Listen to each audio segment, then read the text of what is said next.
पिंड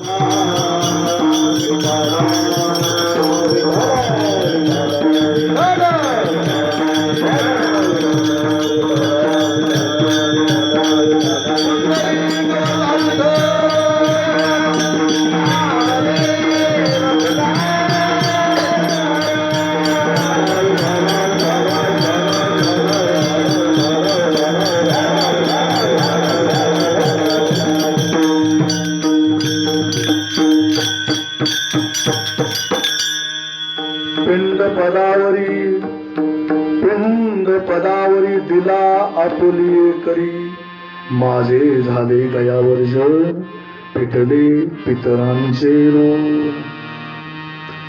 प्रस्तुत प्राप्त प्रसंगी, प्राप्त स्थळी आणि प्राप्त सेवेसाठी घेतलेला अभंग देहूचे सुप्रसिद्ध साधू श्रीमंत श्री जगद्गुरु तुकोबरा यांचा.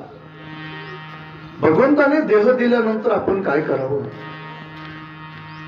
आणि आपण जे आयुष्यामध्ये कर्म करतो त्याचं फळ काय मिळतं याचं उत्कृष्ट चिंतन करणारा सुंदर असा सर्वांच्या पाठातील 4 चरणाचा अभंग आहे. विठाल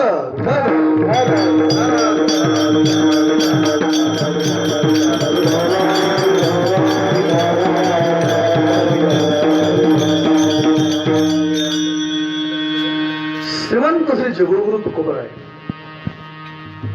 या अभंगामधून काय सांगतात महाराज? अभंगाच्या प्रथम चरणामधून बोलतात की पिंड पदावरी दिला आपुली करी. याच्यामध्ये या अभंगामध्ये पिंड कशाला म्हणायचं हे जर आपल्याला सरस्वती समजलं तर अभंगाचा अर्थ समजेल. पण जर पिंड कशाला म्हणायचं हे जर सर्वस्वी आपल्याला नाही समजलं तर बहुतेक करून या अभंगाचा पूर्ण अर्थ नाही समजणार. म्हणून पिंड कशाला म्हणायचं? जो आपण पिंडदान करताना भाताचं पिंड करतो त्याला पिंड म्हणायचं का या ठिकाणी महादेवाची पिंड म्हणायचं? याचा अभ्यास आपण केला पाहिजे. श्रीमंत तुकोबरा सांगतात की पिंड पदावरी दिला आपुली करी. या ठिकाणी श्रीमंत तुकोबरांना काय सांगायचंय तर पिंड या देहाला म्हणायचं. महाराज 3.5 हाताचा देह याला पिंड म्हटलं गेलं. आणि मी काय केलं तर जे भगवंताने मला आयुष्य दिलं आणि देवाने जो हा देह दिला तो मी वापरला. पण कशासाठी वापरला तर प्रपंचासाठी नाही वापरला. बहुतेक करून तुकोबरांनी प्रपंचही केला पण प्रपंच किती केला तर मिठापुरता प्रपंच केला. आपण भाजी करतो त्या भाजीमध्ये मीठ किती असतं? चवीपुरतं मीठ असतं. देहाच्या गावा आलिया जन्म मृत्यूच्या सोहळ्या ना म्हणू नये धनंजया जया. देह मिळाला म्हणजे मरणही आपल्याला अनुक्रमे प्राप्त झालं. कारण ज्या वेळेस या मृत्यू लोकावरती आपण येतो त्यावेळेस आपण काहीतरी गोष्टी महाराज घेऊन येत असतो. आणि ज्यावेळेस आपण हा मृत्यूलोक इहलोक सोडून परलोक गमन आपलं होतं त्यावेळेस सुद्धा आपण काहीतरी गोष्टी आपल्या बरोबर नेत असतो. सर्वसामान्य लोकांचा विचार वेगळा असतो आणि संत महात्म्यांचा विचार वेगळा असतो. जे आपण बोलतो सर्वसामान्य लोक ते बहुतेक करून 80 ते 90% न विचार करता बोलतात आणि बोलल्यानंतर परत त्या गोष्टीतून मिळालेलं फळ त्याच्याबद्दल विचार करत बसतात. पण जे बुद्धिमान लोक आहेत, जे संत महात्मे होऊन गेले, त्यांनी काय केलं तर कुठलीही कृती किंवा कुठलीही गोष्ट करताना अगोदर विचार केला. त्याच्यावरती पश्चाताप करण्याची त्यांच्याकडे पाळी आलीच नाही. महाराज का आली नाही तर अगोदर विचार केल्यामुळे पश्चाताप करण्याची पाळी येत नाही. मग हुशार कोणाला म्हणायचं? कुठलीही गोष्ट करताना विचार करून करतात त्यांना हुशार म्हणायचं. आणि विचार केल्यानंतर एखादी गोष्ट घडून गेल्यानंतर परत पश्चाताप करण्यापेक्षा अगोदर विचार करणारा त्याला बुद्धिमान म्हणायचं. मग संत महात्म्याने जो हा देह मिळाला त्याचा वापर काय केला तर फक्त आयुष्यामध्ये भगवंताचं नामस्मरण आणि भगवंताचं नामस्मरण. भगवंताच्या नामस्मरणाव्यतिरिक्त त्यांनी देहाचा वापरच केला नाही. कारण ज्या वेळेस या मृत्यूलोकावरती संत महात्मे आले त्यांना आले म्हणायचे, त्यांना देह मिळाला असं नाही म्हणायचं, देह आपल्याला मिळाला असं म्हणायचं. काय असं याचा अर्थ काय घ्यायचा नाही. आम्ही वैकुंठवासी आलो याची कारण अशी बोलले जे ऋषी साच भावे वरदाया. किंवा उजळावया आलो वाटा खरा खोटा निवाडा. हे बोल कोणाचे म्हणत संत महात्म्यांची बोल. ते आलो म्हणतात, आम्ही आलो आणि तो अधिकार आहे महाराज त्यांना. का जे त्यांनी पूर्व जन्मामध्ये केलेलं पुण्य आणि त्या पुण्याची पावती ही त्यांच्या जवळ आहे महाराज. कारण त्यांच्या आयुष्यामध्ये संत महात्म्यांच्या आयुष्यामध्ये पाप हे नसतंच महाराज. सहज कर्मे ती झाली ब्रह्मार्पण जननो हे हावगा जनार्दन ऐसे ऐकता निवती साधुधन. काय म्हणतात महाराज? सहज कर्म ती झाली ब्रह्मार्पण जन नोया अवघा जनार्दन ऐसे ऐकता निवती साधुधन.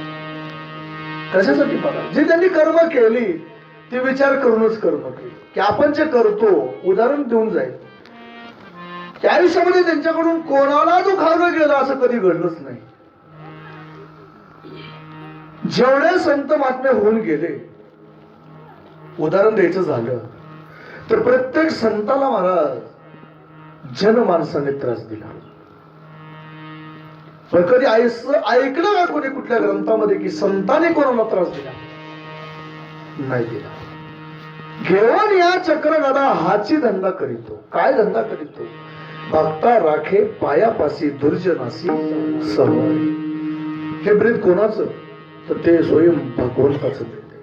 म्हणजे भगवंताने काय केलं? घेऊन या चक्रे अभिमानाचा करी चेंदा मोह ममता छेदी गदा शंके उद्बोधी निज बोधा निज कमळ सदा निज भक्त भजी. देवाने भक्ताला जवळ केलं पण दुर्जनाचा संहार केला. पण संतांनी तसं नाही केलं. संतांनी दुर्जन जरी असला तरी सुद्धा काय केलं? आपणासारखी करती तात्काळ नाही काळ वेळ तयार. आपलं आणि परक हे संत महात्म्याने कधीच पाहिलं नाही. आणि म्हणून आपण जे करावं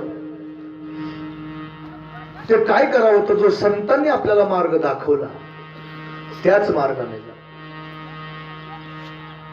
अनुभवे आले अंगात ते या जगात येत असे. पण ज्यावेळेस संत महात्म्यांनी अनुभव घेतला तो कोणता घेतला? तर चांगलाच अनुभव घेतला महाराज. कारण त्यांच्या आयुष्यामध्ये त्यांनी वाईट कृत्य असं काही कधी केलंच नाही. आणि त्याच्यामुळे जे त्यांनी केलं तेच आपल्याला सांगितलं आणि त्यांनी तोच मार्ग दाखवला. मार्ग दावूनी गेले आधी मार्ग दावूनी गेले आधी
मार्ग धावणी गेले आधी कोण दयानिधी संत ते येण्याची पण ते चालू जाता न पडे गुंथा कोठे काही दयानिधी संत असं का म्हटलं गेलं महाराज संतांना दयानिधी अशी उपमा देण्याचं कारण काय थोडस आपण नाथरायांकडे जाऊ महाराज आपणा सर्वांना हा दृष्टांत माहिती आहे ज्यावेळेस नाथराय स्नान करून आले नाथ सागरामध्ये स्नान करून निघाले घरी महाराज त्यावेळेस काय घडलं रस्त्यामध्ये एक यवन होता महाराज आणि त्याने काय करावं नाथरायाने आंघोळ केली की बाहेर यावं आणि निघावं आणि त्या यवनाने नाथरायाच्या अंगावरती थुंकावं किती वेळा थुंकला तो यवन किती वेळा अंगावरती थुंकला सांगितलं जातं 108 वेळा अंगावरती थुंकला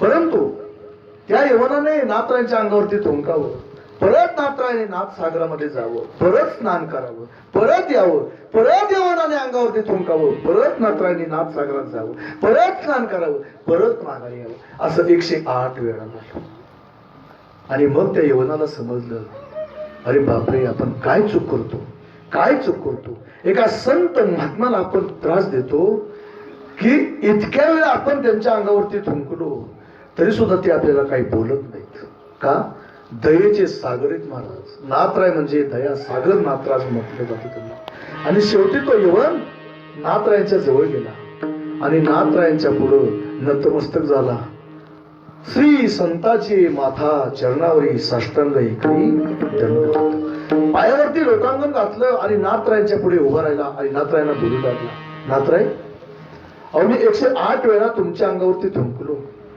पण तुम्ही मला काही अपशब्द न बोलता प्रत्येक वेळेस लगेच स्नानाला जायचं आणि परत माघारी यायचं असं का त्यावेळेस नाथरायाने उत्तर दिलं अरे बाबा तू चूक नाही केली तू बरोबर केलं का तू माझ्या अंगावरती 108 वेळा थुंकला म्हणून माझं 108 वेळा गंगेचं स्नान झालं बघा कोण कशामध्ये काय पाहतं की तू जर माझ्या अंगावरती थुंकला नसता तर मी परत स्नानाला गेलो असतो का नसतो पण ज्या वेळेस तू माझ्यावरती अंगावरती थुंकला माझं शरीर अपवित्र झालं मी काय केलं ते शरीर पवित्र करण्यासाठी परत गंगेमध्ये स्नान केलं का तर तुझ्या थुंकण्यामुळे जर तू माझ्या अंगावरती थुंकला नसता परत मी गंगेचं स्नान केलं नसतं आणि मला पुण्य मिळालं नसतं काय केलं नाथरायाने त्याला शाप दिला नाही शाप दिला त्याचा उद्घोष केला मला काय केला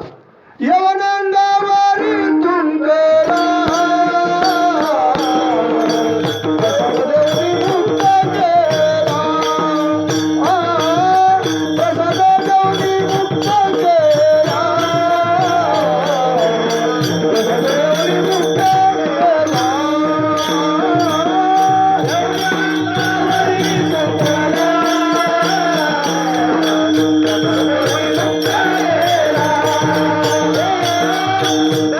Thank you.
त्यांनी काय करावं?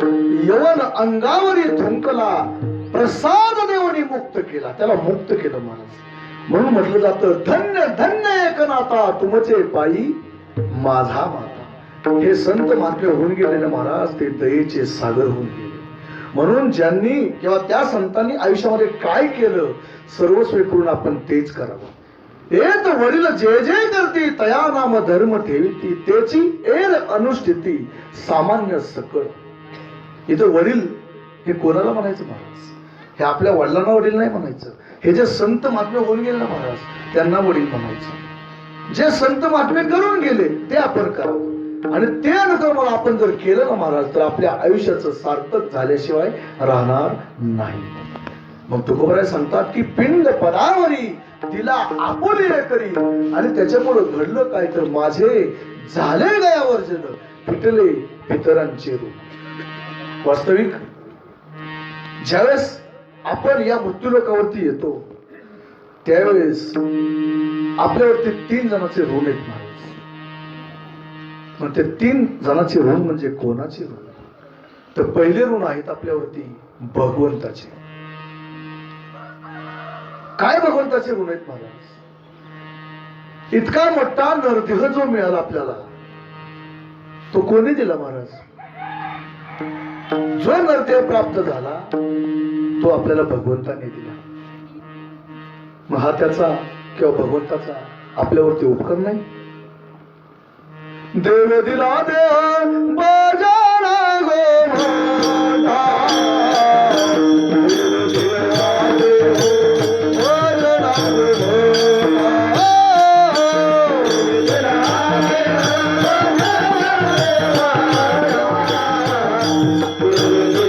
देव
दिला देव दिला देह कशासाठी दिला याचा कधी आपण विचार केला नाही? विचार केला. आम्ही करतो विचार, पण किती करतो?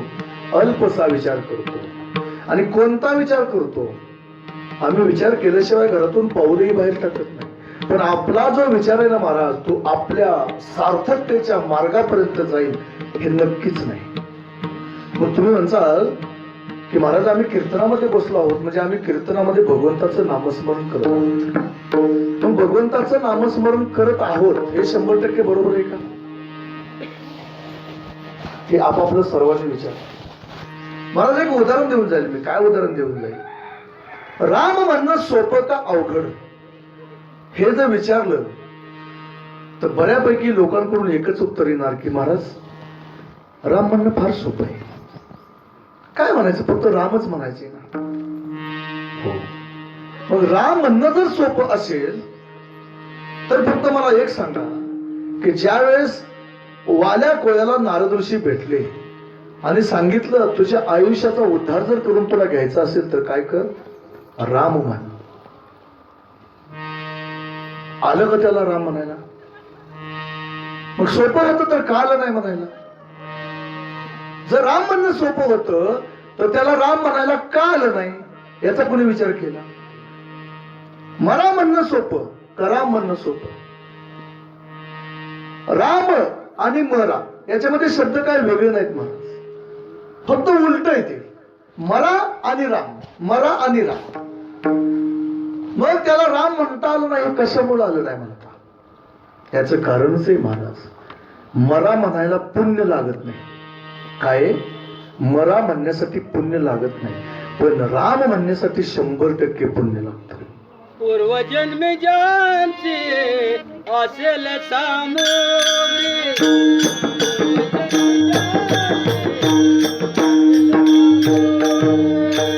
पूर्वजन्मी ज्यांची असेल सामोरे, पूर्वजन्मी ज्यांची असेल सामोरे,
पूर्वजन्मी असेल पुण्य सामग्री. जर आपल्या आयुष्यात आपल्याकडे पुण्य नसेल तर आपण राम म्हणू शकत नाही, मग मला म्हणावं लागेल. मी त्या काळचं बोलत नाही, आत्ताच्या काळचं बोलतो. आत्ताच सुद्धा, आत्ता म्हणजे अगदी चालू घडीला सुद्धा देऊन जाईल, उदाहरण देऊन जाईल. आता आपण सर्वजण इथं बसलेले आहात. खरंच सांगा, प्रत्येक जण ज्यावेळेस आम्ही भजन करतोय त्यावेळेस तुम्ही विठ्ठल विठ्ठल भजन घेतल्यानंतर विठ्ठल विठ्ठल मानताय का? अनुक्रमण प्रत्येकाने आपापलं स्वतःचं आत्मचिंतन करा. आम्हीच फक्त काय उक्त घेतलंय का विठ्ठल विठ्ठल म्हणायचं? मग तुम्ही विठ्ठल विठ्ठल का म्हणत नाही? इथं पक्वादाच्या दोन्ही बाजूने विठ्ठल विठ्ठल विठ्ठल स्वर निघतो. चांगल्याचा पक्वाद आहे, लाकडाचा वेळ त्याच्यामधून स्वर निघतोय विठ्ठल विठ्ठल विठ्ठल. या माईक मधून सुद्धा विठ्ठल विठ्ठल आवाज निघतोय. मग आपण या ठिकाणी बसलेले आहात, मग ज्यावेळेस आम्ही भजन मधलं विठ्ठल विठ्ठल म्हणतोय तुम्ही सर्वजण विठ्ठल विठ्ठल म्हणता. आता सांगितल्यावर तर कोणी म्हणत, पण अगोदर म्हणणार तुम्ही याचा थोडा विचार करा. खरंच आपण म्हटलं, आपण इथं जरी बसलो तर आपलं काय चाललंय? लाईट दोन लाईची, मला वापा भिजवायचंय, मला कोथमिरी भिजवायला जायचंय, मला मटेरियल आणायचंय, मला ओसाला टाकायचंय. घेता भगवंताचं नामस्मरण का घेत नाही? पाप वाढवता. त्याचं कारण पाप आहे. जो कीर्तनामध्ये बसून सुद्धा भगवंताचं नामस्मरण करत नाही त्याचा अर्थ काय? फक्त बांधून ठेवले आपल्याला इथं का? आपण पाहुणे म्हणून या ठिकाणी आलेलो आहात. मग कसं तरी आपल्याला 1 तास थांबायचंय ना. कीर्तनकार काय सांगतात ते त्यांचा धंदाच आहे, आमचा काय उद्योग आहे हा? असं नाही महाराज. म्हणून सांगितलं की भगवंताने इतका मोठा नरदेह आपल्याला दिला. तो कशासाठी दिला? तर देवे दिला देह भजना गोमटा, आपल्याला भजनासाठी. पावला कागटाळी न्याय नगडे उपाय घडो आले, नगडे उपाय घडो आले. आता माझी खंडी देह देहांत रे अभय दाता रे देवनिया देवनिया आता माझी खंडी देह देहांत रे आता माझी खंडी देह देहांत रे. इतका मोठा नरदेह आपल्याला प्राप्त झाला तो कसा मिळाला महाराज तर पावला हा देह कागटाळीने आहे. कागटाळीने आहे म्हणजे काय की आंधळ्याने वाळवंटामध्ये बसावं आणि सहज टाळी वाजवावी विठ्ठल विठ्ठल विठ्ठल आणि म्हणत म्हणत भगवंताचं नामस्मरण करता करता हातामध्ये एखादा कावळा सापडावा आणि तो कावळ्याची किंमत 1 लाख व्हावी 2 लाख व्हावी 10 लाख व्हावी ते सांगत बसत नाही तुम्ही. म्हणजे आंधळा कावळा पकडण्यासाठी नाही गेलेला महाराज तो सहज टाळी वाजवत होता सहज टाळी वाजवत होता आणि सहज टाळी वाजवता वाजवता हा नरदेह किंवा तो कावळा त्याच्या हातामध्ये सापडला. तसा हा नरदेह आपल्याला मिळाला. आंधळ्याच्या हातामध्ये कावळा सापडावा तसा आपल्याला हा नरदेह मिळाला. नरदेह दुर्लभ जाना शतवर्षाची गणना त्यामध्ये दुःख यातना तुम्ही आठवा मधुसूदना. नरदेह दुर्लभ जाना दुर्लभ रे दुर्लभ रे दुर्लभ रे का 3 वेळा सांगितलं की आपल्याला 1 वेळ सांगून नाही समजणार तर 3 वेळा सांगितलं बाबानो हा नरदेह दुर्लभ आहे. मग मिळाला नरदेह तर काय करा तुम्ही आठवा मधुसूदन.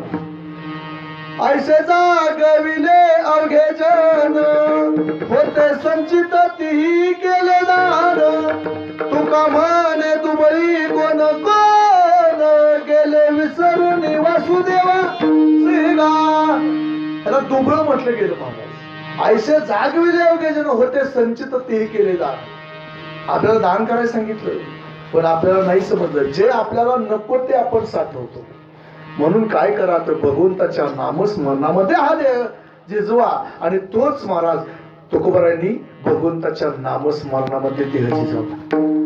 हा जो 3.5 हाताचा पूर्ण देह ना महाराज तो देहच अर्पण केला. कोणाला अर्पण केला भगवंताच्या पायावरती. आणि म्हणून महाराज म्हणतात पिंड पदावरी दिला आपुल्या करी. हा जो माझा 3.5 हाताचा देह आहे ना तो माझा पूर्ण देह मी भगवंताच्या पायावरती अर्पण केला आणि त्याचा परिणाम काय झाला तर माझे झाले गयावर्जन पितरले पितरांचे ऋण. माझ्यावरती जे माझ्या पितरांचं ऋण आहे तर ते माझं पिटलं. पण पितरांचं ऋण फेडण्यासाठी वास्तविक जर पाहायचं म्हटलं तर तुकोबाराय गैला गेले का महाराज नाही गेले. गैला नाही गेले तरी सुद्धा महाराज म्हणतात की माझे झाले गयावर्जन पिटले पितरांचे ऋण. तुकोबारायकडे काही वारकरी आले महाराज. कोण तीर्थयात्रेला जाणारी लोक आणि ते तुकोबारायला बोलले काय म्हटले तुकोबाराय आम्ही तीर्थयात्रेला चाललेलो आहोत तर तुम्ही जर आमच्या तीर्थयात्रेमध्ये सामील झाला तर आम्हाला बरं होईल बरं वाटेल. मग तुकोबाराय काय बोलले की मला येता येणार नाही काय येणार नाही. तर तुकोबारायांची विचारसरणी आणि त्या वाटसरूंची किंवा त्या यात्रेकरूंची विचारसरणी याच्यामध्ये फरक होता. एखाद्याने तुम्हाला 1 पायली गहू मागितले समजा उदाहरण देतो 1 पायली गहू मागितले आणि कदाचित तुम्ही त्यांना 20 किलो गहू दिले तर वेगळे 5 किलो देण्याची काय गरज आहे का जेवढं पाहिजे होतं त्याच्यापेक्षा जास्त दिलं. मग हेच तुकोबाराच्या आयुष्यामध्ये झालं की जेवढं गयला गेल्यानंतर पुण्य होतं त्याच्या कितीतरी पटीने तुकोबारायांकडे पुण्य होतं. गयला जाऊन जेवढं पुण्य करावं लागतं आणि पितरांचं श्राद्ध करण्यासाठी करावं लागतं त्याच्यापेक्षा कितीतरी पटीने तुकोबारायांनी आयुष्यामध्ये पुण्य केलं होतं. काय केलं होतं असं त्यांनी केल्या कर्मांतर बोंब मारली हरिहर. ज्याच्यासाठी हा देह दिला होता त्याच्यासाठीच देह वापरला होता. देवे दिला देह भजना गोमटा तर तो तुकोबारायांनी भजनासाठीच वापरला. भजना व्यतिरिक्त अन्य कुठंच वापरलं नाही महाराज. त्यांनी संसार केला ना संसाराच्या घालून आशू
तुकोबारायांनी काय केलं महाराज?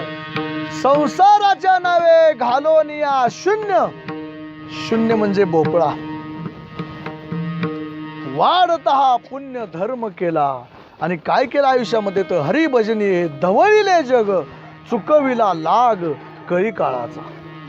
जे भगवंताचं गोड असं नामस्मरण आहे महाराज, त्याच्या व्यतिरिक्त तुकोबारायांनी आयुष्यामध्ये काहीच केलं नाही. म्हणून महाराज म्हणतात, केले कर्मांतर बोंब मारिली हरिहर, माझे झाले गयावर जन, फिटले पितरांचे ऋण, विठोबा रखुमाई. जय विठोबा रखुमाई, जय विठोबा रखुमाई, जय विठोबा रखुमाई, जय विठोबा रखुमाई.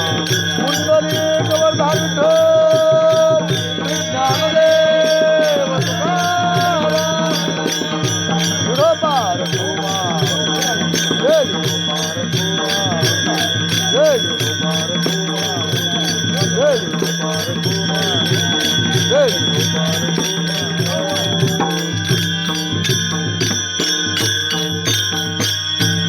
पिंड पदावरी दिला आपुली करी, माझे झाले गयावर जन, फिटले पितरांचे ऋण. विठ्ठल विठ्ठल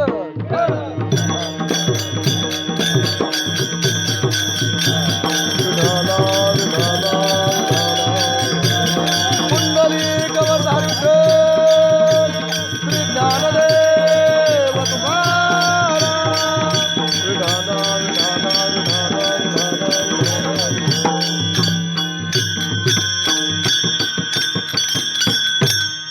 मी अभंगाचा भावार्थ आपल्या समोर अगदी अल्प वेळेमध्ये प्रतिपादित केलेला आहे. आता हाच अर्थ निघतो असं काही नाही, कारण तुकोबारायांना काय सांगायचं होतं हे जर आपल्याला समजलं असतं तर आपण प्रपंचच केला नसता. कारण तुकोबारायांचं व्यक्तिमत्व फार मोठं होतं, त्यांच्या विचारसरणी फार मोठी होती. परंतु आपण कीर्तनामध्ये, भजनामध्ये, प्रवचनामध्ये एकच सांगू इच्छितो की भगवंताचं नामस्मरण करा, उघडा मंत्र जाणा, रामकृष्ण म्हणा, तुटती यातना गर्भवास. की भगवंताचं गोड असं जर नाम घेतलं, आईशी जोडी करा, रामकंठी धरा, तेने चुके फिरा गर्भवास. म्हणजे फक्त भगवंताचं नामस्मरण करा एवढं जरी आपल्याला समजलं तरी याच्यापेक्षा महाराज दुसरं काही वेगळं सांगण्याची गरज नाही. म्हणून अगदी अल्प वेळेमध्ये अभंगाचा भावार्थ तुमच्यापुढे प्रतिपादित केला. आणि विशेष करून आज या ठिकाणी ही कीर्तन सेवा कशामुळं आहे ते मला वाटतं सर्वांना माहीत आहे. आणि माझा आवाज अगदी कडेच्या लोकांपर्यंत जातो हे मला 100% माहिती आहे. म्हणजे लाईट गेली तरी काय आपल्याला अडचण नाही. तर आपण सर्वजण महाराज या ठिकाणी आलेला आहात.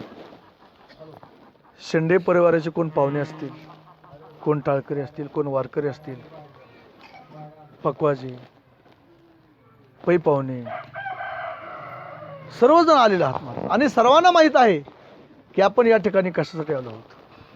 पण तरी सुद्धा एक कीर्तनकाराचं कर्तव्य असतं की ज्या कारणासाठी आपण सर्वजण इथं आलेला आहात त्याच्याबद्दल 2 मिनिटाचा परिहार. मी मगाशी बोलून गेलो की ज्यावेळेस आपण या मृत्यूलोकावरती येतो त्यावेळेस आपण काहीतरी कुठली तरी गोष्ट आपण बरोबर आणतो आणि जाताना सुद्धा आपण काहीतरी बरोबर नेतो. तर आपण येताना काय आणतो याचा जर थोडा विचार केला.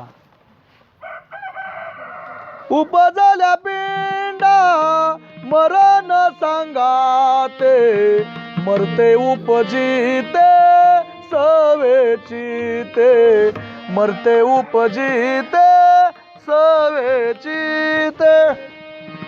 उपजल्या पिंडा, मी मागाशी सांगितलं पिंड कशाला म्हणायचं तर या 3.5 हाताच्या देहाला पिंड म्हणायचं. मग उपजल्या पिंडा, ज्यावेळेस या मृत्यूलोकावरती आपण येतो त्यावेळेस आपण काहीतरी बरोबर आणतो. काय आणतो तर उपजल्या पिंडा मरण सांगाते. आपण आपल्याबरोबर या मृत्यूलोकावरती येताना मरण बरोबर आणतो की या मृत्यूलोकावरती सप्त चिरंजीवाशिवाय महाराज दुसरं कोणी सुद्धा राहू शकत नाही. त्याच्यामुळं आपण आपल्याबरोबर मरण हे घेऊन येतो आणि ते कोणालाही टळत नाही. कितीतरी मोठे अवतार होऊन गेले महाराज. स्वयं भगवान परमात्मा यांनी सुद्धा या मृत्यूलोकावरती अवतार घेतला, परंतु त्यांना ते सुद्धा अवतार संपवावे लागले. येत नाही उरो आले अवतार हेरते पामर जीव किती. इथं अवतार जर संपले, अवतार घेतल्यानंतर भगवंताला अवतार संपवावा लागला तर आपण सुद्धा अजरामर होऊ किंवा असंच राहू असं शक्य नाही महाराज, नाही शक्य. परंतु अनुक्रमे सांगू वाटतं की मरण हे जरी अटळ असलं तरी मरण कधी यावं ही विशेष करून बाब महत्वाची महाराज. आता ज्यावेळेस महाराज मला या कीर्तनाचं आमंत्रण दिलं गेलं, सांगितलं गेलं, त्यावेळेस माझ्याकडे महाराज श्री सावता शेंडे आले आणि त्यांनी मला या कीर्तनाचं आमंत्रण दिलं. आणि ज्यावेळेस आम्हाला आमंत्रण येतं त्यावेळेस आम्ही त्यांना काही गोष्टी विचारतो की कीर्तनाचं स्वरूप किंवा कीर्तन कशासाठी करायचं याच्यासाठी विचारलं जातं. मग मी त्यांना विचारलं की कीर्तनाचं नियोजन कशासाठी आहे. त्यावेळेस मला त्यांनी सांगितलं आणि ज्यावेळेस त्यांनी काही गोष्टी माझ्यापुढं ठेवल्या त्याच वेळेस मला जाणवलं होतं की आपण हे कीर्तन ज्यावेळेस आपण करणार आहोत त्यावेळेस थोडंसं जड जाणार आहे महाराज. का जड जाणार आहे महाराज? आम्ही रोजच कीर्तन करतो, म्हणजे कीर्तन करणं हे काय अवघड नसतं, कारण आमचा तो रोजचा परिपाठ आहे. आम्हाला इथं बोलावं लागत नाही. आम्हाला कीर्तन करताना आम्हाला बोलावं लागत नाही महाराज. का? साळुंकी मंजुळ बोलत असे वाणी, परंतु शिकविता धनी वेगळाची. कायम्या पामरे बोलावी उत्तरे, परित्या विश्वंभरे बोलविले. आम्ही तर स्वतःहून बोलत नाही, आम्हाला बोलवणारा तो वेगळा आहे. कोण वेगळा आहे? चाले हे शरीर कोणाची असत ते, कोण बोलविते हरिविन, देखवी ऐकवी एक नारायण, तयाचे भजन चुकून. स्वयं भगवान परमात्मा आम्हाला बुद्धी देत असतो आणि त्या बुद्धीप्रमाणे आम्ही इथं बोलत असतो.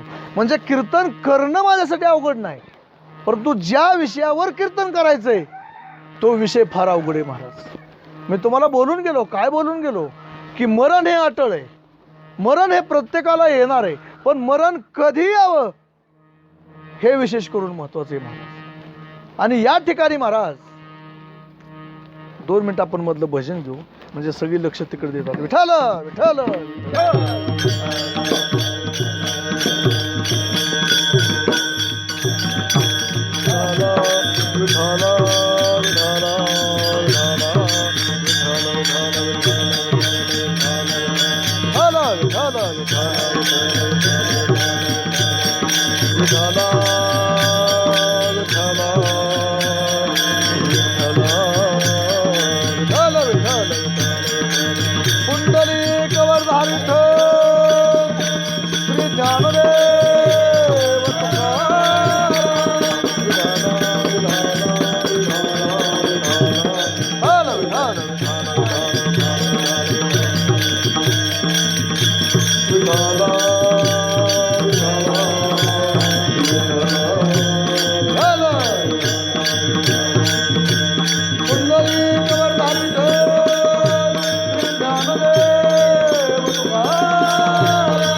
ठिकाणी महाराज ज्यावेळेस मला त्यांनी सांगितलं त्यावेळेस थोडंसं वाईट वाटलं महाराज. का वाटलं की ज्यांचं श्राद्ध आहे त्यांची वयोमर्यादा किती हे जर पाहिलं तर ज्यावेळेस पत्रिका पाहिली महाराज त्यांची म्हणजे निमंत्रण पत्रिका काढलेली होती, छापलेली होती महाराज, तर त्याच्यावरती चेहरा पाहिला आणि मला समजलं की यांना पूर्ण आयुष्य भेटलेलं नाही.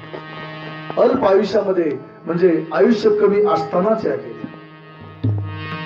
आज आपल्यामधून एक वर्षापूर्वी आपल्यामधून वैकुंठवासी अलका सावता शेंडे यांचं प्राणोत्क्रमण झालं. वास्तविक त्यांनी ज्यावेळेस या देहामधून त्यांचा आत्मा निघून गेला त्यावेळेस ती जाण्याची वेळ नव्हती महाराज. या मृत्यूलोकावरती कमीत कमी 80, 90, 95 इथपर्यंत जर वय झालं आणि त्याच्यानंतर जर या देहामधून आत्मा आपला निघून गेला तर आपल्याला वाईट वाटत नाही असं नाही महाराज. वाईट हे वाटतं. परंतु जर कमी वयामध्ये एखाद्याचं देहावसान झालं तर पाठीमागच्या लोकांना महाराज तो फार मोठा आघात आहे आणि तो आघात सहन करणं ही शक्ती महाराज भगवंतच आपल्याला देतो आणि ते सहन होणं इतकं सोपं नाही महाराज. नाही सहन होत. आलेली व्यक्ती कितीतरी लोक आले आपल्याकडे तर ते सहन होतं महाराज, पण गेलेली व्यक्ती हे नाही सहन होत महाराज. कारण आयुष्यामध्ये आपल्याला त्यांचा लाभलेला सहवास आणि तो सहवास कायमचा बंद होणं ही सोपी गोष्ट नाही महाराज. परंतु मी सांगितलं की मरण हे अटळ आहे, मरण हे येणार आणि ते येणार ते आपल्या हातामध्ये नाही. म्हणून वैकुंठवासी अलका सावता शेंडे यांचे प्रथम वर्ष श्राद्ध म्हणायचे महाराज. त्यांचे पती श्री सावता आप्पा शेंडे,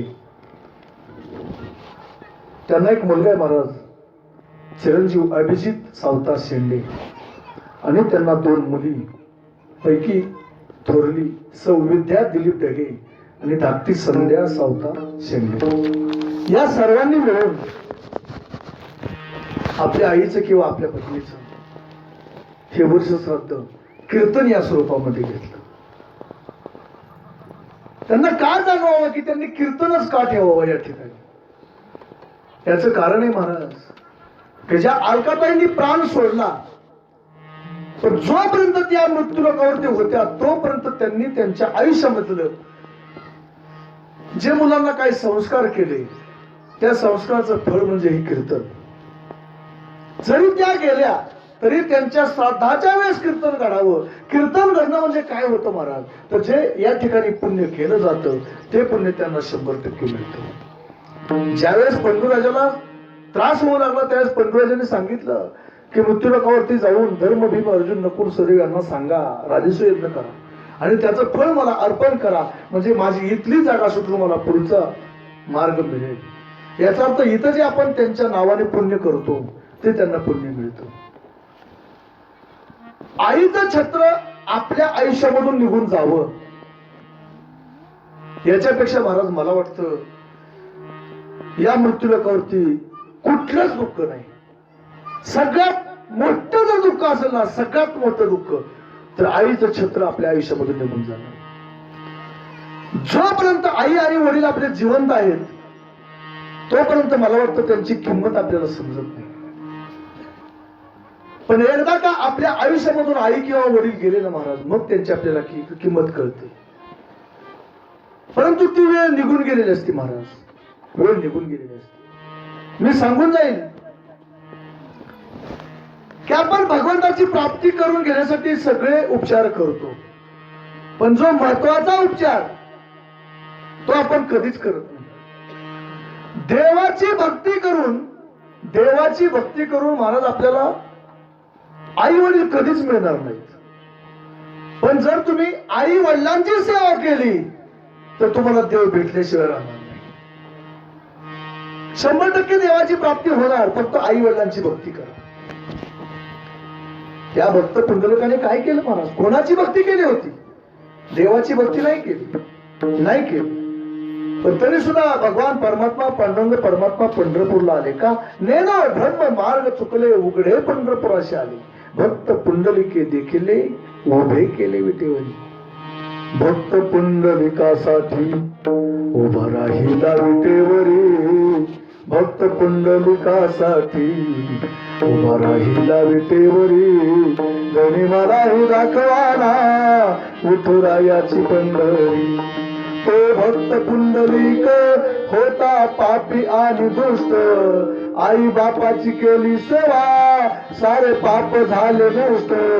भक्ती पाहून भक्ताची आला भेटाया श्रीहरी, गणी मलाही दाखवाना विठुरायाची पंढरी. तो भक्त पुंडलिक होता पापी आणि दुष्ट, आई बापाची सेवा केली सारे पाप झाले नष्ट. म्हणजे आई वडिलांची जर सेवा केली तर आपल्या आयुष्याबद्दल जे पाप असतं महाराज ते नष्ट होतं, पण ते आपल्याला समजत नाही महाराज. स्वयं भगवान परमात्मा म्हणजे आपले आई आणि वडील आहेत महाराज, पण आम्ही ते विसरतो आपण. आणि एकदा वडील आपल्या आयुष्यामधून निघून गेले की मग आईचं आणि वडिलाचं नाव घेतो ओरडायचं.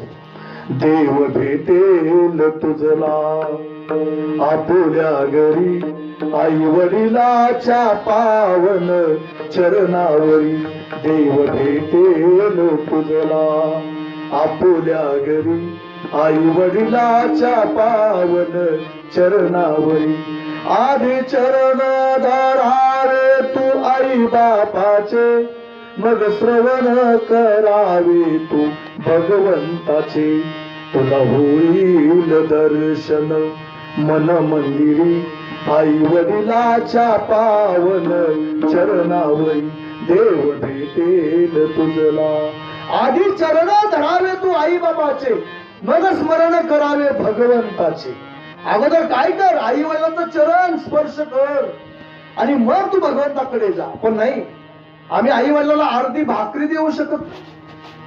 ज्यावेळेस तुमच्या नावाने आई वडील जमीन करून देतात त्यावेळेस तुमच्याकडून ते काही लिहून घेतात की बाबा मी तुला एवढी मोठी जमीन देतोय तर तुम्हाला लिहून दे एका कागदावरती की मी तुम्हाला आयुष्यभर सांभाळेन का?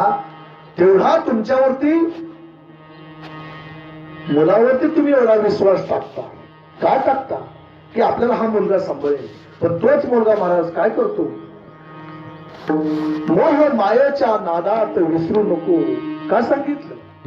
की बाबा आई वडील एवढा तुझ्यावरती विश्वास देतात, एवढा तुझ्यावरती विश्वास देतात, तरी सुद्धा तू आई वडिलांची सेवा करत नाही. खरं सांगून जाईल, आई आपल्यावरती किती प्रेम करते याचं उदाहरण द्यायचं म्हटलं ना तर देऊन जाईल महाराज. आई अशी एक गोष्ट आहे महाराज, अशी एक गोष्ट आहे की ती जन्माला येण्या अगोदर सुद्धा आपल्यावरती प्रेम करते. बघा, आई जन्माला येण्या अगोदर आपल्यावरती प्रेम करते, नव्हे जन्मल्यानंतर प्रेम करते. एवढंच नाही तर मेल्यानंतर सुद्धा आपल्यावरती प्रेम करते. मग तुम्ही म्हणसाल की महाराज जन्मल्यानंतर आई आपल्यावरती प्रेम करते हे मान्य आम्ही करू, पण जन्माला येण्या अगोदर प्रेम करते आणि मेल्यानंतर प्रेम करते याचा पुरावा काय? या गादीवरती बोलताना हे आमच्या पदरचं नाही बोलत महाराजांनी, नाही बोलत. जे काय बोलणार ते प्रमाण देऊनच तुमच्या बरोबर बोलणार महाराज. की जन्माला येण्या अगोदर आपल्यावरती आई प्रेम करते. कोणावरती प्रेम केलं? एका स्त्रीला महाराज प्रसूतीच्या वेदना होऊ लागल्या. इतक्या वेदना होऊ लागल्या, इतक्या वेदना होऊ लागल्या की प्राण जातोय का काय असं वाटू लागलं. त्या स्त्रीला वाटायचं की माझा प्राण जातोय का काय. पण गरीब परिस्थिती, घरी कोण नव्हतं महाराज. एक छोटी 5 वर्षाची मुलगी होती महाराज, फक्त 5 वर्षाची मुलगी, आणि दोघीच घरामध्ये आणि गावाच्या बाहेर आहे. मग त्या स्त्रीने सांगितलं त्या मुलीला, तायडे तू इकडे ये, तू गावामध्ये जा आणि कोणाला तरी बोलावून आण, कोणाला तरी बोलावून आण. कारण अगं मला प्रसूतीच्या वेदना होतात, मला त्रास होतोय, इतका त्रास होतोय की माझा प्राण जातोय की काय असं वाटतंय मला, तर तू कोणाला तरी घेऊन ये. मग ती छोटी मुलगी महाराज पळत पळत पळत गेली. पण ते गाव म्हणजे फार श्रीमंतीचं गाव होतं असं नव्हतं महाराज. जे तरुण लोक होते किंवा तरुण स्त्रिया होत्या त्या प्रत्येक जण रानामध्ये शेतामध्ये कामाला गेलेले महाराज, आणि घरामध्ये फक्त म्हातारी माणसं होती. मग ती छोटी मुलगी गावभर फिरली महाराज, गावभर सगळीकडे फिरली, पण तिला कोणच भेटला आणि कोणच तिथपर्यंत येईना. पळत पळत पळत आली आणि त्या स्त्रीला सांगितलं, काकी अहो इथपर्यंत कोणच येत नाही, कोणच येत नाही.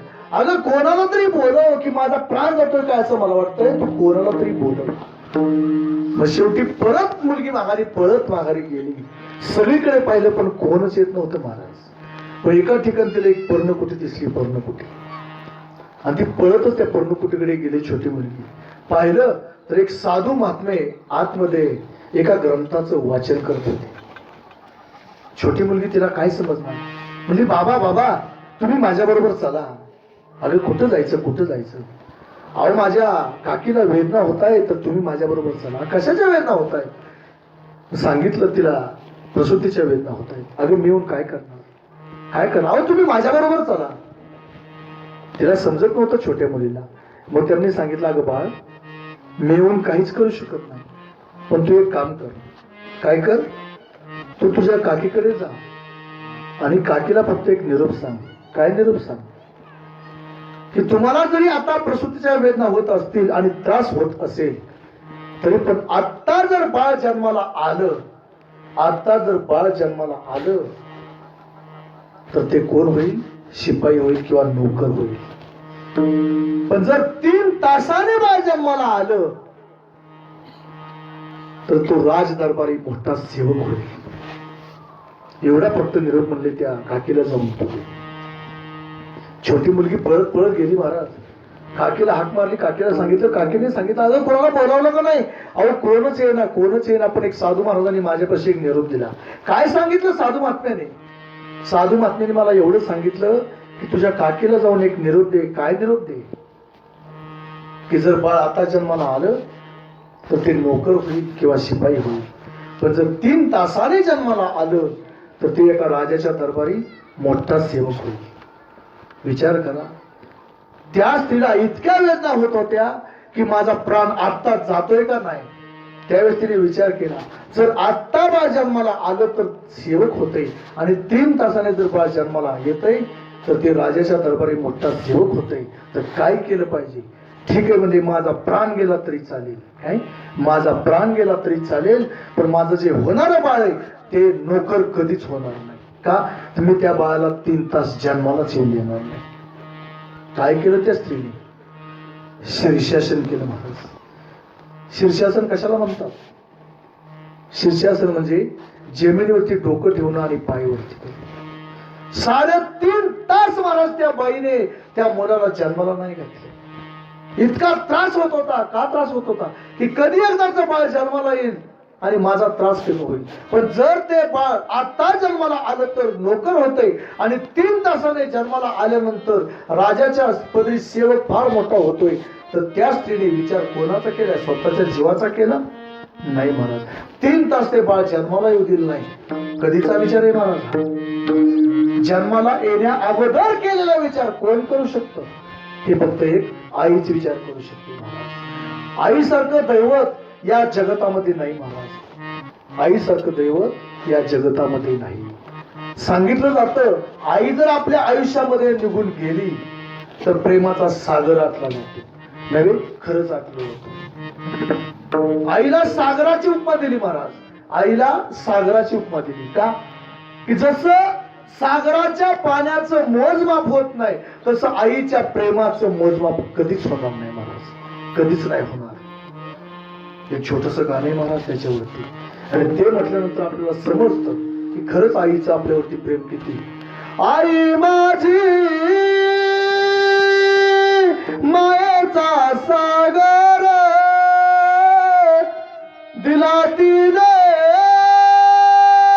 जीवनाकार. आई वडील माझे थोर काय सांगू त्यांचे उपकार. जीवनाच्या वाटेवरती किती असतो त्यांचा आधार. आई माझी मायेचा सागर तिने जीवनाकार. आई माझी मायेचा सागर तिने जीवनाकार. तडपत जाऊ ना घरत जाणार माझ्यासाठी तुझे केला जगामात. कधी मिळेल मुठभर घास, कधी घडेल उपवास. ओल्या मातीतून करताना तुला लिहिले काढले पाठ. आई माझी मायेचा सागर, तुला जीवनात नदीची तांडणी तुझं चंद्राची बार. शीतल तुझी छाया मला हवी जीवनभर. तुझ्या शीतल छायेवर उभं आयुष्य गेलं. आई देवापाशी दिलं, आई तुला तुझं मागेल. आई माझी माझा सागर, तुला दिले जीवनात. आई माझी माझा सागर, तुला दिले जीवनात. का म्हणून नाही महाराज, का सागर म्हणून नाही? आईसारखं प्रेम आपल्यावरती कोणच करत नाही महाराज, कोणच करत नाही. आईचं काळीज कापून नेलं महाराज, आईचं काळीज. आणि ज्या वेळेस ठेस लागून पडल्यानंतर त्या काळजामधून आवाज आला, बाळ तुला लागलं का? बाळ तुला लागलं का? कोण म्हणू शकतं महाराज? हे फक्त आईच. गेल्यानंतर सुद्धा जिवंतपणे तर प्रेम करते हे सर्वांनाच माहिती आहे महाराज, पण गेल्यानंतर सुद्धा आपल्यावरती आई प्रेम करते. हे कशावरून? हे कशावरून महाराज? फार मोठा डॉक्टर, पण त्याला परदेशाला जायचं होतं महाराज, परदेशाला जायचं होतं.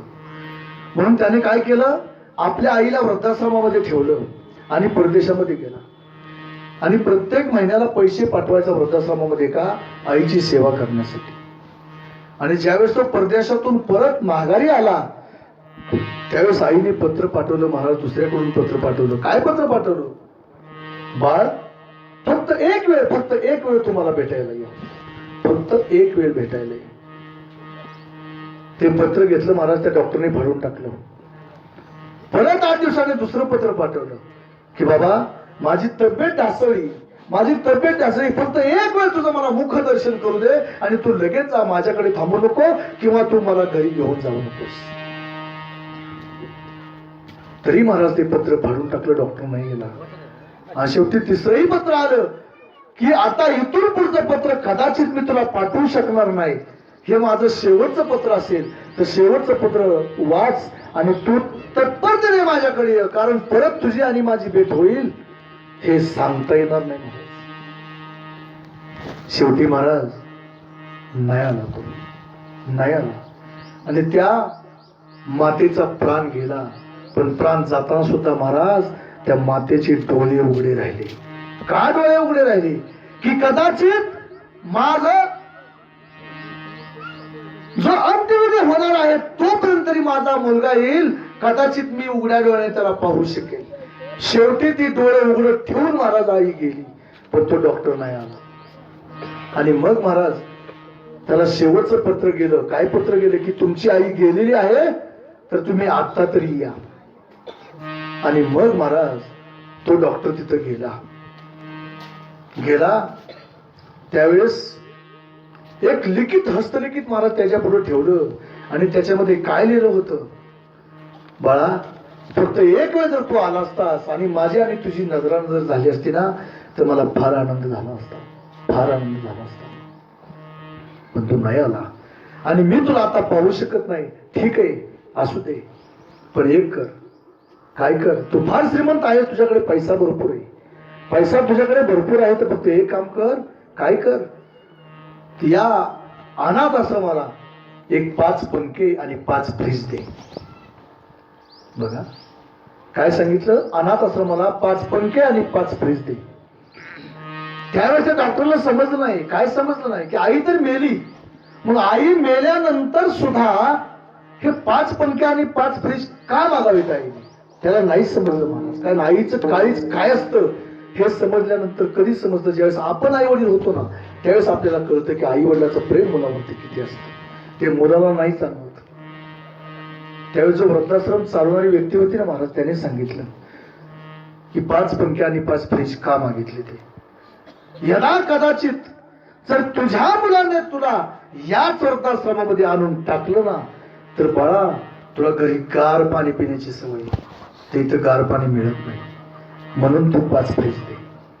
आणि तुला एसी शिवाय झोपण्याची सवय नाही, पण इथं एकही पंखा नाही. जर तुझ्या मुलाने तुला इथं आणून टाकलं वृद्धाश्रमामध्ये तर तुला झोप लागणार नाही, म्हणून तू आत्ताच पंखे आणून दे. कधीचा विचार आहे महाराज? प्राण गेल्यानंतर सुद्धा हिने आपल्या मुलाची काळजी करावी. सोपी गोष्ट अहो. एवढंच नाही, आपल्याला जाणवत नाही, आपण ज्यावेळेस अंत्यविधी करतो त्यावेळेस काय करतो महाराज? त्या चितेमध्ये आपण आपल्या आईचं अंत्यदहन करत असतो, पण आपल्याला आपल्या कानामध्ये काही गोष्टी ऐकू येत नाहीत महाराज. ज्यावेळेस आपण त्या चितेवरती रॉकेल टाकतो, विशेष करून सांगू जायला आता वेळ आहे माझ्याकडं, पण चितेवरती कधीच रॉकेल टाकायचं नसतं, कधीच टायर टाकायचे नसतात. आणि त्याला कुठली लाकडं वापरतात हे सुद्धा नंतर सांगेल, कारण आता वेळ नाही. अंत्यविधी कसा करावा, का करावा, 10व्या दिवशीच का करावा, तिसऱ्या दिवशीच का करावा, 13व्या दिवशी का करावा, ह्याचे फार मोठे विधी महाराज, पण ते सांगण्यासाठी आपल्याकडे वेळ नाही आता, आणि तो इथं काही विषय घेत नाही. पण ज्यावेळेस त्या चितेला अग्नी दिला जातो, अग्नी दिल्यानंतर आपल्या खांद्यावरती आपण एक मडकं घेतो, त्याच्यामध्ये पाणी असतं, आणि ते पाणी घेऊन आपण त्याला 3 प्रदक्षिणा घालतो. आणि प्रदक्षिणा घालताना सुद्धा ज्यावेळेस आपली आई त्या चितेवरती असते ना महाराज, त्यावेळेस ती आई आतून बोलली जाते, पण ते आपल्याला कानाला जाणवत नाही. ती आई आतमधून आवाज करते. काय म्हणते महाराज? दोरी सांडी दोरी बाळा वैशानर बहुगाडी, दोरी सांडी दोरी बाळा वैशानर बहुगाडी, जाळीली माझी काया तृण काष्टा समान रे, दोरी सांडी दोरी बाळा वैशानर बहुराड रे. त्यातून चित्रमधून आई आवाज करते. काय सांगते बाळा? अरे पाणी लांबून जवळ येऊ नको, जवळ येऊ नको. का?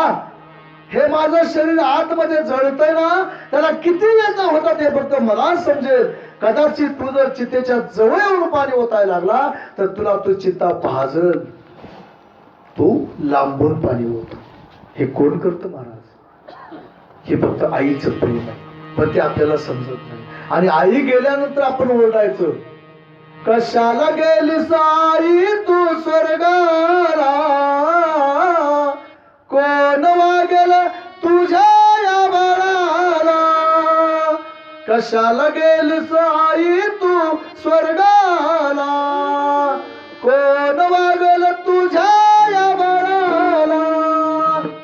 9 महिने 9 दिवसाची वारी कशी तू केली, संकट पडले असतील तुझला पदराला बांधून नेली, सोडून गेलीस तुझ्या या लाडक्याला, कोण वागेल तुझ्या या बाळाला, कशाला गेलीस आई तू स्वर्गाला, कोण वागेल तुझ्या या बाळाला. मानव कोण दानव कोण कळेल आई मला, जिकडे पावे तिकडे बहुमान पैशाला, सोडून गेलीस तुझ्या या लाडक्याला, कोण वागल तुझ्या या बाळाला. स्वामी तिन्ही जगाचा आई विना भिकारी, आईची माया या जगाला कधीच कळली नाही, सोडून गेलीस तुझ्या या लाडक्याला, कोण वागेल तुझ्या या बाळाला. काय उपयोग आहे महाराज? काय उपयोग आहे? एकदा आपल्या आयुष्यातून आई वडील निघून गेल्यानंतर टाळो फोडायचा नाही महाराज. तुझ्यासाठी जीवन जाळले रे बाळा, तुझे नाही पाणी पाजले. कधी म्हटलं जातं महाराज? हे कधी म्हटलं जातं? जाण्याच्या वेळेस तरी सुद्धा आपल्याला कळत नाही महाराज, तरी सुद्धा कळत नाही. हे कधी कळायला पाहिजे? जोपर्यंत आई वडील जिवंत आहेत तोपर्यंत. आई तुझ्या मूर्तीवाणी या जगात मूर्ती नाही, अनमोल जन्म दिला गाई तुझे उपकार भेटणार नाही, अनमोल जन्म दिला गाई तुझे उपकार भेटणार नाही, अनमोल जन्म दिला गाई तुझे उपकार भेटणार नाही, अनमोल जन्म दिला गाई तुझे उपकार भेटणार नाही. बालपणी मी खेळत खेळत, बालपणी मी खेळत खेळत छोट जवाना, अमृताहुनी गोड माझं राजपाना, अमृताहुनी गोड माझं राजपाना. तुझ्या या उपकाराची कधी जाणीव झाली नाही, अनमोल जन्म दिला गाई तुझे उपकार भेटणार नाही, अनमोल जन्म दिला गाई तुझे उपकार भेटणार नाही. शाळेतून घरी येताना, शाळेतून घरी येताना गल्ली पाहत फिरे आता मजमारी, गल्ली पाहत फिरे आता मजमारी. तुझ्या या प्रेमाची कधी जाणीव झाली नाही, अनमोल जन्म दिला गाई तुझे उपकार भेटणार नाही, अनमोल जन्म दिला गाई तुझे उपकार भेटणार नाही, अनमोल जन्म दिला गाई तुझे उपकार भेटणार नाही, अनमोल जन्म दिला गाई तुझे उपकार भेटणार नाही. महाराज, आईबद्दल जर बोलायचं म्हटलं ना तर सतत महिनाभर जरी बोललं, महिनाभर तरी मला वाटतं वेळ नाही पुरणार. का पुरणार नाही? तर आई आपल्यावरती तेवढं प्रेमच करते महाराज. म्हणून एकच करा, आई वडिलांना विसरू नका. आणि सांगून जाईल महाराज, एका वृद्धाश्रमात गेल्यानंतर एका बाईची मुलाखत घेतली महाराज मी, एका आजीची. आणि त्या सहज आजीला विचारलं, आजी तुमचा मुलगा काय करतो? त्यावेळेस त्या आजीने सांगितलं, बाबा माझा मुलगा फार मोठा डॉक्टर आहे. आता कुठे येतो?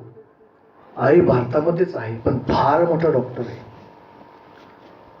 आणि तिला विचारलं, समजा आई आता पुढच्या जन्मामध्ये जर तुम्हाला मुलगा झाला तरी तुम्ही त्या मुलाला काय बनवणार, काय बनवणार? असं विचारल्यानंतर मग महाराज त्या आजीने उत्तर दिलं. काय उत्तर दिलं? की जर मला पुढच्या जन्मामध्ये मुलगा झाला ना तर मी त्याला शेतकरी बनवेन. त्यावेळेस मी त्या आजीला विचारलं, आजी अहो तुमचा इतका मुलगा मोठा डॉक्टर आहे आणि तुम्ही असं म्हणता की पुढच्या जन्मामध्ये जर मला मुलगा झालास तर मी काय बनवेल? शेतकरी बनेल, असं का?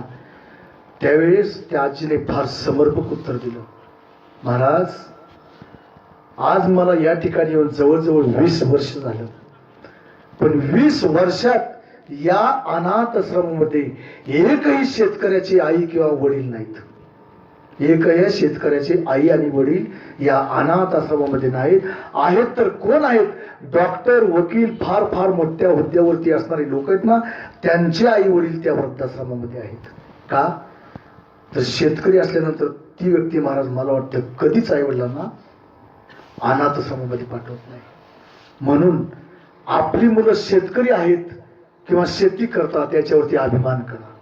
कारण फार मोठ्या जर तुम्ही नोकरीला लावाल, नोकरीला लावू नका असं मला बोलायचं नाही महाराज, परंतु त्यांच्याकडून लिहूनच घ्या की जर तुम्ही फार मोठे झालात ना तर मला आयुष्यभर सांभाळाल, कारण गॅरंटी नाही महाराज.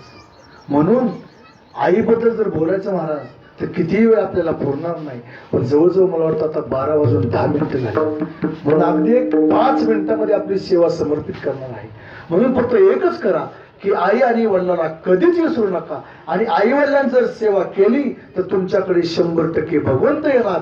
आणि जिवंतपणेच आई वडिलांची सेवा करा. आणि गेल्यानंतर लाडू जिलेबी याचं जेवण घालण्यामध्ये काहीच अर्थ नाही महाराज.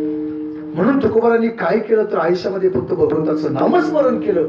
आणि नामस्मरण केल्यामुळं महाराज म्हणतात की पिंड पदावरी दिला आपली आकरी माझे झाले गयावर्जन, फिटले पितरांचे ऋण. आयुष्यामध्ये काय केलं तर केले कर्मांतर, मी कर्म केलं पण कोणतं कर्म केलं? केले कर्मांतर बोंब मारली हरिहर. आणि त्याच्यामुळं काय घडलं तर जे माझ्यावरती पितरांचं ऋण होतं, तुका म्हणे माझे काय झालं तर भार उतरले ओझे. आणि जे गयेला जावं लागतं तिकडं सुद्धा मला न जाता सुद्धा माझ्या आयुष्यामध्ये हे घडलं तर माझे झाले गयावर्जन, फिटले पितरांचे ऋण. ज्ञानेश्वर